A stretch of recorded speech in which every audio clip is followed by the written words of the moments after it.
युद्धारंभ। आखिर महाभारत के युद्ध का बिगुल बज ही गया। जो कोई नहीं चाहता था वही हुआ। दुर्योधन की हठ ने पांडवों को युद्ध करने के लिए मजबूर कर दिया। अंतिम समय तक भी श्री कृष्ण एवं अन्य लोगों ने युद्ध को टालने की अत्यंत कोशिश की, परंतु युद्ध होना ही था। युद्ध में कौरव पक्ष पितामह भीष्म के नेतृत्व में लड़ रहे थे। पितामह भीष्म को कौरवों का सेनापति बनाया गया था। दोनों ओर से भयंकर युद्ध हो रहा था। पितामह भीष्म काफी भारी पड़ रहे थे और उन्होंने पांडवों के हजारों सैनिकों को मार गिराया, परंतु वो अभी तक किसी बड़े पांडव वीर को नहीं मार पाए थे। इधर से पांडवों ने भी भयंकर तरीके से आक्रमण जारी रखा और दुर्योधन के कई भाई मारे जा चुके थे। तब अर्जुन ने पितामह भीष्म को तीरों की शैया पर लिटा दिया, जिसमें शिखंडी का महत्वपूर्ण योगदान था। इसके बाद द्रोणाचार्य को कौरव सेना की कमान सौंपी गई। दुर्योधन तो कर्ण को सेनापति बनाना चाहता था, परंतु स्वयं कर्ण ने द्रोणाचार्य को सेनापति बनाने की पेशकश दुर्योधन के सामने की। दुर्योधन को लगता था कि द्रोणाचार्य व कृपाचार्य पूरे मन से युद्ध नहीं लड़ रहे हैं। वो कहीं ना कहीं अब भी पांडवों का ही पक्ष ले रहे हैं। वो नहीं चाहते कि पांडवों के बड़े वीर या पांडवों में से किसी भी भाई को कोई चोट पहुंचे, क्योंकि युद्ध के पक्ष में वो कभी थे ही नहीं। परंतु कर्ण ये जानता था कि भले ही वो मन से पांडवों से युद्ध करना नहीं चाहते, लेकिन हस्तिनापुर के सिंहासन की रक्षा एवं धर्म को निभाने के लिए वो पीछे नहीं हटेंगे। इसीलिए कर्ण ने यह सलाह दुर्योधन को दी कि भीष्म के शैया पर लेटने के बाद द्रोणाचार्य को ही सेनापति बनाया जाए। बस इन्हीं कुछ शंकाओं को लेकर कर्ण और दुर्योधन का विचार विमर्श हो रहा था। तभी कर्ण ने दुर्योधन से कहा, यदि तुम्हें गुरु द्रोण पर संदेह है तो तुम उनके पास जाकर किसी पांडव वीर के वध की प्रतिज्ञा उनसे करा सकते हो। इससे दुर्योधन को खोया हुआ बल वापस मिला और वो आचार्य द्रोण के शिविर में कर्ण के साथ गया। आचार्य द्रोण युद्ध के लिए ही रणनीति पर विचार कर रहे थे। आचार्य द्रोण ने दुर्योधन का प्रणाम स्वीकार किया। आचार्य द्रोण जानते थे कि युद्ध का अंत क्या होने वाला है, और ये भी जानते थे कि ऐसा भी समय आएगा कि उनकी निष्ठा पर प्रश्न चिन्ह लगाया जाएगा। दुर्योधन सदा से उनका आदर करता रहा, लेकिन युद्ध में संदेह करना उन्हें भी अच्छा नहीं लगा। काफी दिन बीत जाने के बाद भी कौरव पक्ष के लिए कोई अच्छी खबर नहीं थी, क्योंकि पांडवों ने युद्ध में कौरव सेना को काफी क्षति पहुंचाई थी। दुर्योधन यह जानता था कि यदि पांडव पक्ष के महाराज युधिष्ठिर को बंदी बना लिया जाए तो पांडवों को अपने हथियार रखने पड़ेंगे और वो युद्ध जीत सकेंगे। तो बस इसी बारे में कुछ विचार विमर्श करने दुर्योधन कर्ण के साथ आचार्य द्रोण के पास पहुंच गया। दुर्योधन बोला, आचार्य द्रोण, क्या आप हमें अपना शत्रु समझते हैं? आचार्य द्रोण, ऐसा क्यों बोल रहे हो? दुर्योधन, क्योंकि कल एक अच्छा मौका हाथ आते हुए भी आपने युधिष्ठिर को छोड़ दिया। आचार्य द्रोण, मैंने उसे छोड़ा नहीं शिष्य, अर्जुन उनकी रक्षा कर रहा था। दुर्योधन, यह तो संभव नहीं आचार्य द्रोण कि आपके सामने आपका शत्रु हो और आप उसे छोड़ दें। आपके मन में अभी भी पांडव पक्ष की ओर झुकाव है। आपने जानबूझकर ऐसा किया। आचार्य द्रोण, दुर्योधन, इस तरह की बात तुम्हारे जैसे वीर को शोभा नहीं देती। जैसे जैसे मैं युधिष्ठिर के निकट पहुंचने की कोशिश करता, वैसे वैसे अर्जुन आकर हमारे बीच की दूरी बढ़ा देता था। मेरे मन में कदाचित ऐसा विचार नहीं है कि मैं तुम्हारे साथ कोई छल करूं। दुर्योधन, आपने तो मेरी रक्षा करने का प्रण लिया है। आचार्य द्रोण, मैं पूरे तन मन धन से तुम्हारी रक्षा कर रहा हूं शिष्य, लेकिन मुझे इस बात पर अत्यंत निराशा हुई कि तुमने मेरी निष्ठा पर संदेह किया। दुर्योधन, युधिष्ठिर तो क्या, अर्जुन को भी मैं ना बख्शूं, परंतु तुम ये अच्छी तरह से जानते हो कि अर्जुन कोई साधारण योद्धा नहीं है। वो अकेला एक पूरी सेना के समान है। देवी देवता सुर असुर सभी उसकी वीरता से प्रभावित हैं। दुर्योधन, परंतु जो भी है, शिक्षा तो उसे आपने ही दी है ना, गुरु तो उसके आप ही है ना, आप उसका तोड़ भी जानते होंगे। आचार्य द्रोण: मैंने तो उसे केवल शस्त्र का ज्ञान दिया है पुत्र, और सिर्फ उसे ही नहीं बल्कि तुम्हें भी वो सारी शिक्षाएं दी गईं। परंतु तुमने मुझसे सीखा कितना और अपने आप को किस तरह निपुण बनाया, ये सब तुम्हारे ऊपर ही निर्भर करता है। और रही बात युद्ध कौशल की, तो तुम ये भी ना भूलो कि अर्जुन के सारथी श्री कृष्ण हैं, जो खुद साक्षात भगवान हैं। अर्जुन जैसे वीर के साथ श्री कृष्ण का होना ही सभी के लिए काफी है। दुर्योधन: तो इसका मतलब तो यह हुआ कि हमारी हार निश्चित है। जब यदि आप ही हमें भरोसा नहीं दिला सकते तो हम फिर युद्ध में आगे क्या अपेक्षा रखें? आचार्य द्रोण: धैर्य रखो पुत्र, धैर्य रखो। मैं तुम्हारे साथ ये प्रतिज्ञा करता हूं कि मैं निश्चित ही पांडव पक्ष के किसी वीर योद्धा को जरूर मारूंगा। मैंने ये निर्णय किया है कि जिस व्यूह को देवता भी हाथ नहीं लगा सकते, मैं एक ऐसे चक्रव्यूह का निर्माण करूंगा। परंतु उस चक्रव्यूह को अर्जुन भेदना जानता है, मैंने उसे ये सिखाया है। इसलिए किसी भी तरीके से तुम अर्जुन को युद्ध भूमि में चक्रव्यूह रचना से दूर रखो। जैसे ही अर्जुन दूर होगा, मैं मौका देखकर युधिष्ठिर को चक्रव्यूह में फंसा लूंगा, और यदि हम युधिष्ठिर को चक्रव्यूह में फंसाने में कामयाब हुए तो यह बात तय है कि पांडवों को अपने हथियार छोड़ने होंगे और तुम ये युद्ध जीत जाओगे। परंतु ध्यान रहे, श्री कृष्ण और अर्जुन का ध्यान किसी भी तरीके से भंग करना होगा। यदि ऐसा होता है तो युद्धभूमि कौरवों के नाम होगी। ये सुनते ही दुर्योधन फूला न समाया, उसकी रगों में खून दौड़ पड़ा। एक उत्साह नजर आने लगा। उसे लगा मानो अब तो युद्ध उसके पक्ष में ही है। बस उसे अर्जुन को चक्रव्यूह से दूर रखना होगा, क्योंकि चक्रव्यूह का तोड़ सिर्फ अर्जुन को मालूम था और किसी को नहीं। और युधिष्ठिर बंदी बन जाए तो बस फिर तो युद्ध यहीं समाप्त हो जाएगा और कौरवों की जीत हो जाएगी।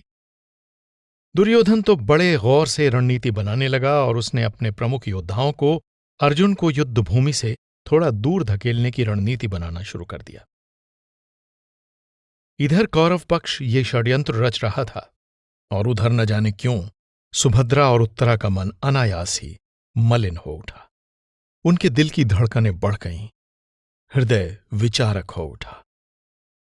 सुभद्रा: पुत्री, न जाने क्यों आज मुझे बहुत अजीब सा लग रहा है। कुछ अपशकुन के विचार मेरे दिमाग में आ रहे हैं। उत्तरा: माता, जैसा आपको महसूस हो रहा है, पता नहीं क्यों मुझे भी वैसा ही लग रहा है। कहीं कुछ गलत घटित ना हो जाए। सुभद्रा: परंतु हमें ऐसा नहीं सोचना चाहिए। जिस सेना में अर्जुन जैसे वीर हों, युधिष्ठिर जैसे धर्मवीर हों, भीम जैसे महाबली हों, श्री कृष्ण जैसे रणनीतिकार हों, उन्हें भला क्या हो सकता है? दोनों अपने आप को सांत्वना देते हुए विचार विमर्श कर रही थीं, परंतु कहीं न कहीं उनका हृदय कंपकपा रहा था। अगले दिन का युद्ध आरंभ हुआ और आचार्य द्रोण विशेष व्यूह रचना का निर्माण करने में जुट गए। उसका नाम चक्रव्यूह था। इधर अर्जुन का ध्यान भटकाने की रणनीति दुर्योधन के लिए सही साबित हुई और कुछ योद्धा अर्जुन को घेरकर उसे ललकारते हुए व्यूह रचना के क्षेत्र से दूर ले जाने की कोशिश करने लगे। धीरे धीरे अर्जुन उन योद्धाओं से लड़ता हुआ काफी आगे तक निकल गया। इधर व्यूह रचना होते देख युधिष्ठिर खेमे में खलबली मच गई। युधिष्ठिर जानते थे कि इस व्यूह को तोड़ना सिर्फ अर्जुन जानता है और यदि व्यूह रचना सफल हुई तो हमारी हार निश्चित है। ऐसे में सभी पांडव योद्धा मिलकर आपस में विचार विमर्श करने लगे, जिसमें अभिमन्यु भी शामिल था। इधर हस्तिनापुर के राजमहल में संजय अपनी दिव्य दृष्टि के सहारे आंखों देखा हाल महाराज धृतराष्ट्र को सुना रहा था। धृतराष्ट्र युद्ध नहीं चाहते थे। वो तो चाहते थे कि किसी भी तरह कौरव और पांडवों में सुलह हो जाए और विनाश होने से रुक जाए। परंतु पुत्र मोह में ये अंधा कुछ कर न सका। वो दुर्योधन को राज सिंहासन पर बैठते देखना चाहता था, परंतु ये भी चाहता था कि इससे पांडवों को कोई हानि न हो। परंतु एक अंधा आदमी पुत्र मोह में क्या कर सकता है? बस वो तो एक नाम का राजा था, वरना सारा किया धरा तो दुर्योधन का ही था। संजय सारा आंखों देखा हाल सुना रहा था। चक्रव्यूह की रचना देखकर धृतराष्ट्र बहुत खुश हुए। उन्हें लगा कि यदि युधिष्ठिर को बंदी बना लिया गया तो दुर्योधन युद्ध जीत जाएगा और पांडवों को भी जान की हानि तो नहीं होगी। परंतु युधिष्ठिर की रणनीति देखकर उन्हें लगा कहीं ऐसा न हो पांडवों में से कोई अपनी जान गंवा बैठे। संजय ने बताया कि अभिमन्यु सबसे आगे है और वो चक्रव्यूह को भेदने के लिए प्रमुख योद्धा की भांति अपनी सेना का नेतृत्व कर रहा है। इस पर धृतराष्ट्र अत्यंत दुखी हुए। धृतराष्ट्र, वो तो अभी बालक है, उसे आगे क्यों किया जा रहा है? संजय, क्या आप जानते हैं वो किसका बालक है? धृतराष्ट्र, मैं जानता हूं वो अर्जुन पुत्र है। हालांकि मेरे अनेक पुत्र युद्ध में मारे गए हैं, लेकिन फिर भी मैं यही चाहता हूं कि किसी भी तरह अब दोनों ओर से जान की हानि न हो और ये युद्ध समाप्त हो जाए। परंतु धृतराष्ट्र के चाहने से क्या होता? कहानी तो लिखी जा चुकी थी। धर्म की विजय और अधर्म का अंत होना निश्चित था। चक्रव्यूह रचना से पूर्व वाले दिन माता सुभद्रा और उत्तरा शिविर में अभिमन्यु से मिलने आई थीं। अब शकुन की आट से न जाने वो क्यों इतनी विचलित थीं कि युद्ध क्षेत्र में स्त्रियों का आना वर्जित था, फिर भी वो वहां आई थीं। जैसे ही अभिमन्यु ने अपनी माता को देखा तो वहां आकर उनके चरण स्पर्श किए और पूछा, हे माताश्री, आप यहां कैसे आईं? सुभद्रा, पुत्र, हम यही देखने आए हैं कि तुम कैसे हो। यहां पर सब कुशल मंगल तो है ना? हमारा जी थोड़ा घबरा रहा था, इसलिए मुझसे रहा नहीं गया। अभिमन्यु, हे माता, आप बस अपना आशीर्वाद मुझ पर बनाए रखें।